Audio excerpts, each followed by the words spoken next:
அனைவருக்கும் வணக்கம். இது உங்கள் கரூர் கிளாசிக் கிச்சன். சிக்கன்னா யாருக்கு தாங்க பிடிக்காது?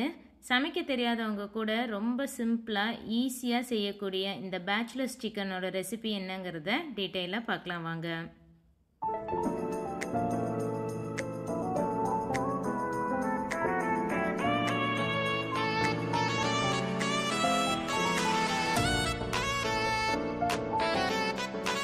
நான் இன்றைக்கி நாட்டுக்கோழி தாங்க எடுத்திருக்கேன்.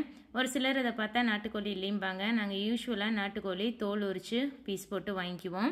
1 கிலோ நாட்டுக்கோழிக்கு முதல்ல மேரினேஷனுக்காக 1 டீஸ்பூன் உப்பு, 1/4 டீஸ்பூன் மஞ்சள் தூள், 1 டீஸ்பூன் அளவுக்கு வரமிளகாய் தூள், 3 டேபிள் ஸ்பூன் அளவுக்கு நல்லா கெட்டியான தயிர் வேண்டாம் உங்களுக்கு ஒத்துக்காதுன்னு நினச்சிங்கன்னா 3 டேபிள் ஸ்பூன் எலுமிச்சம்பழம் ஜூஸ் கூட போட்டுக்கலாம். எலுமிச்சம்பழம் ஜூஸ் புளிப்பு ஜாஸ்தியாக இருக்கும்னு நினச்சிங்கன்னா 1.5 டேபிள் ஸ்பூன் மட்டும் ஆட் பண்ணிக்கோங்க. கையில் நல்லா எல்லா பக்கமும் மேரினேட் ஆகிற மாதிரி கலந்து இதை ஒரு அரை மணி நேரம் மூடி வச்சு மேரினேஷனுக்கு விட்டுருங்க. இப்போ அடிகனமான ஒரு கடாய் நல்லா சூடானதுக்கப்புறமா 3 டேபிள் ஸ்பூன் அளவுக்கு நல்லெண்ணெய் சேர்த்திக்கோங்க. உங்ககிட்ட சப்போஸ் நல்லெண்ணெய் இல்லைன்னா கடலெண்ணெயில் கூட தாளித்து விட்டுக்கலாம். அவங்கவுங்க விருப்பம்தான். 1 டீஸ்பூன் அளவுக்கு அதில் சோம்பு சேர்த்து நல்லா பொரிய விட்டு 1 இனுக்கு அளவுக்கு கருவேப்பிலை, 2 பச்சை மிளகா கீரி சேர்த்துக்கோங்க. பொடியாக நறுக்கி வச்ச மீடியம் சைஸ் வெங்காயம் 4 சேர்த்திக்கலாம். இதில் வெங்காயம் ஜாஸ்தியாக இருந்தால் கிரேவி கொஞ்சம் அதிகமாக வரும். அதுக்காக நான் வெங்காயம் ஜாஸ்தியாக சேர்த்திக்கிறேன். இந்த வெங்காயம் நல்லா கலர் மாதிரி வதங்கி வந்ததுக்கப்புறமா இதில் நம்ம இஞ்சி பூண்டு பேஸ்ட் ஆட் பண்ணிக்க போகிறோம். நான் இன்றைக்கி 1 கிலோ சிக்கன் எடுத்திருக்கேன். இதுக்கு 2 டீஸ்பூன் அளவுக்கு இஞ்சி பூண்டு பேஸ்ட் ஆட் பண்ணுறேன். உங்களுக்கு இன்னும் சப்போஸ் இஞ்சி பூண்டு டேஸ்ட் அதிகமாக இருக்குன்னு நினச்சா இன்னொரு டீஸ்பூன் கூட நீங்கள் சேர்த்து ஆட் பண்ணிக்கலாம். அதோட பச்சை வாசம் போகிற வரைக்கும் நல்லா வதக்கிட்டு 3 மீடியம் சைஸ் தக்காளியை பொடியாக நறுக்கி வச்சு ஆட் பண்ணியிருக்கேன். சப்போஸ் உங்களுக்கு நறுக்க வேண்டான்னா அரைச்சி கூட விழுதாக சேர்த்திக்கலாம். இது நல்லா வதங்கி எண்ணெய் பிரிஞ்சு வந்ததுக்கப்புறமா 3 டீஸ்பூன் வர கொத்தமல்லி தூள், 1 டீஸ்பூன் கரம் மசாலா, 1 டீஸ்பூன் வரமிளகாய் தூள், 1/4 டீஸ்பூன் அளவுக்கு மஞ்சள் தூள், 1 டீஸ்பூன் அளவுக்கு உப்பு. நம்ம ஏற்கனவே சிக்கன் மேரினேஷனுக்கு வரமிளகாய் சேர்த்திருக்கோம். வரமிளகாய் தூள், மஞ்சள் தூள், உப்பு. அதனால் அடுத்து சேர்த்தும் போது நீங்கள் பார்த்து உங்களோட அளவுக்கு சேர்த்திக்கோங்க.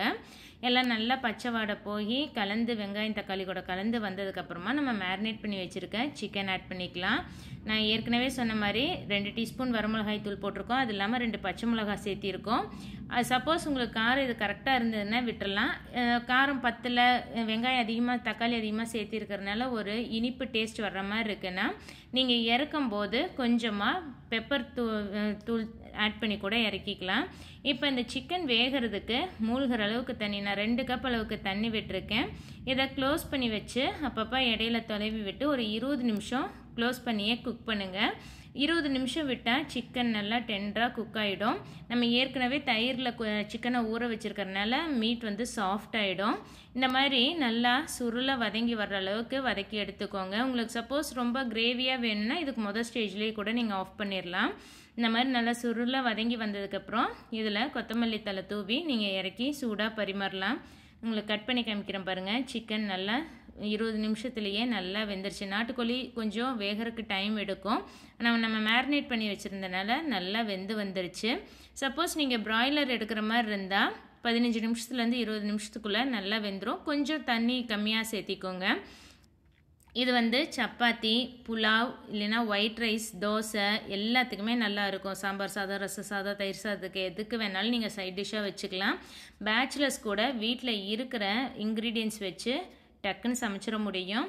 எதுவுமே இது பெருசாக அரைக்கிறதோ அந்த மாதிரி இல்லைங்க. இது இஞ்சி பூண்டு பேஸ்ட் மட்டும் நீங்கள் தட்டி சேர்த்திக்கலாம். இந்த ரெசிபி ஈஸியாக இருக்கும். நீங்களும் உங்கள் வீட்டில் ட்ரை பண்ணி பார்த்துட்டு எப்படி வந்திருக்குங்கிறத மறக்காமல் எனக்கு கமெண்ட் பண்ணுங்கள். நான் இன்றைக்கி மதியம் லஞ்சுக்கு ஒயிட் ரைஸ் கூட தான் சர்வ் பண்ணேன். சண்டே மத்தியானம் சிக்கன் தண்ணி குழம்பு வச்சுட்டு கூட வறுவலுக்காக இந்த கிரேவி பண்ணியிருந்தேன். குவிக்காக இதோட நியூட்ரிட்டிவ் வேல்யூ பார்த்துடலாம். நம்ம இன்றைக்கி எடுத்த 1 கிலோ அளவுக்கு சிக்கனுக்கு நம்ம பெரியவங்க சாப்பிடும்போது 5 பேர் தாராளமாக சாப்பிட்லாம். நான் இங்கே உங்களுக்கு ஒரு போர்ஷன், அதாவது ஒரு 200 கிராம் சிக்கன் அளவுக்கு நம்ம எடுத்தோம்னா எவ்வளோ நியூட்ரியன்ஸ் இருக்குமோ அந்த வேல்யூஸ் தான் நான் உங்களுக்கு இங்கே ஷேர் பண்ணியிருக்கேன். இந்த இன்ஃபர்மேஷனில் உங்களுக்கு ரொம்பவே யூஸ்ஃபுல்லாக இருக்கும்னு நினைக்கிறேன். நீங்களும் ட்ரை பண்ணி பார்த்துட்டு எப்படி வந்திருக்குங்கிறத மறக்காமல் எனக்கு கமெண்ட் பண்ணுங்கள். இந்த வீடியோ பிடிச்சிருந்ததுன்னா லைக் பண்ணிவிட்டு உங்கள் ஃப்ரெண்ட்ஸ் கூடயும் ஷேர் பண்ணிக்கோங்க. இது வரைக்கும் என் சேனலை சப்ஸ்கிரைப் பண்ணாமல் பார்த்துட்டு இருந்தால் சப்ஸ்கிரைப் பண்ணிவிட்டு கூடவே பக்கத்தில் இருக்க பெல் ஐக்கான் கிளிக் பண்ணி வச்சுக்கோங்க. அப்போ தான் எந்த ஒரு வீடியோஸும் மிஸ் பண்ணாமல் பார்க்க முடியும். தேங்க்ஸ் ஃபார் வாட்சிங்.